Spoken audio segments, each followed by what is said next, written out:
Nous pensons souvent à nous-mêmes comme un tout complet et unifié. Mais en réalité, nous sommes beaucoup plus complexes que cela. En fait, le soi que nous connaissons n'est qu'une partie d'une conscience plus vaste. Comprendre ce concept peut radicalement changer la façon dont nous vivons notre vie, surtout lorsqu'il s'agit de gérer la douleur et la souffrance. Permettez-moi d'expliquer. Le soi, ou l'ego, n'est qu'une petite partie de notre conscience globale. C'est la partie de nous qui réagit au monde qui nous entoure. C'est la partie de nous qui s'identifie aux émotions, aux pensées et aux expériences. Mais voici le point crucial, l'ego n'est pas vous. C'est juste un petit fragment de votre être total. Réfléchissez une minute. Lorsque quelque chose se produit et que vous ressentez de la douleur, que ce soit physique ou émotionnelle, votre réaction immédiate est de dire « je suis en douleur ». Mais ce « je » dont vous parlez n'est pas votre être entier. C'est juste l'ego, une petite partie de vous qui réagit.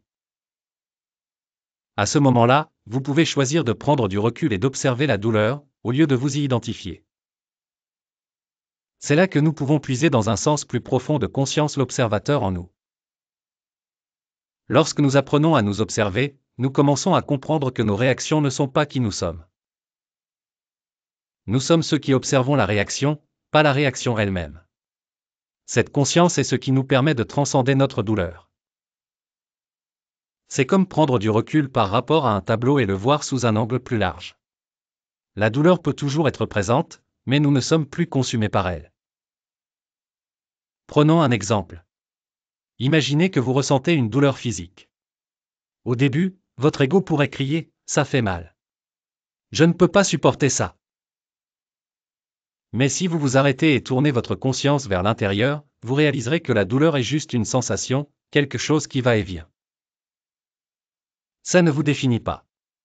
Et à ce moment de conscience, quelque chose d'incroyable se produit. La douleur commence à perdre son emprise sur vous. Voilà la partie transformative, vous n'êtes pas celui qui souffre. Vous êtes celui qui observe.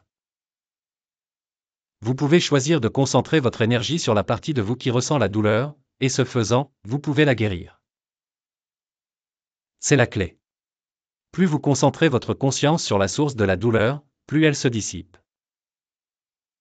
C'est comme si vous deveniez le guérisseur, pas la victime. En comprenant que la douleur n'est qu'une petite partie de vous, vous pouvez apprendre à vous en détacher. C'est un processus de reconnaissance que votre vrai soi n'est pas celui qui souffre, mais celui qui est conscient de la douleur. Ce changement de perspective vous permet de prendre le contrôle de vos expériences, au lieu de laisser vos expériences vous contrôler. C'est une pratique puissante. Chaque fois que vous ressentez de la douleur, qu'elle soit physique ou émotionnelle, essayez de vous en séparer. Au lieu de dire « je suis en douleur », dites « il y a de la douleur en cours, mais je ne suis pas la douleur ».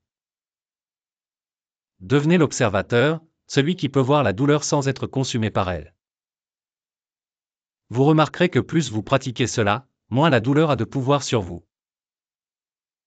L'observateur en vous n'est pas juste un spectateur passif. C'est une force active qui peut transformer votre réalité. Lorsque vous commencez à vous voir comme l'observateur, vous ne réagissez plus impulsivement aux défis de la vie. Au lieu de cela, vous répondez avec calme et clarté, sachant que vous n'êtes pas vos pensées, vos émotions ou vos expériences. Vous êtes celui qui est conscient de toutes ces choses. Cette pratique ne s'applique pas seulement à la douleur. Elle s'applique à tous les aspects de la vie. Lorsque vous êtes confronté à des situations difficiles, au lieu de réagir depuis votre ego, prenez un pas en arrière et observez. Reconnaissez que vous n'êtes pas la situation, vous êtes celui qui en est conscient. Ce changement de perspective peut transformer toute votre vie. Vous devenez moins attaché au haut et au bas du monde et plus ancré dans votre vrai soi, l'observateur. En fin de compte, la clé de la liberté réside dans cette conscience. Lorsque nous arrêtons de nous identifier à notre douleur, nos émotions et nos circonstances, nous commençons à vivre la vie depuis un lieu de paix intérieure.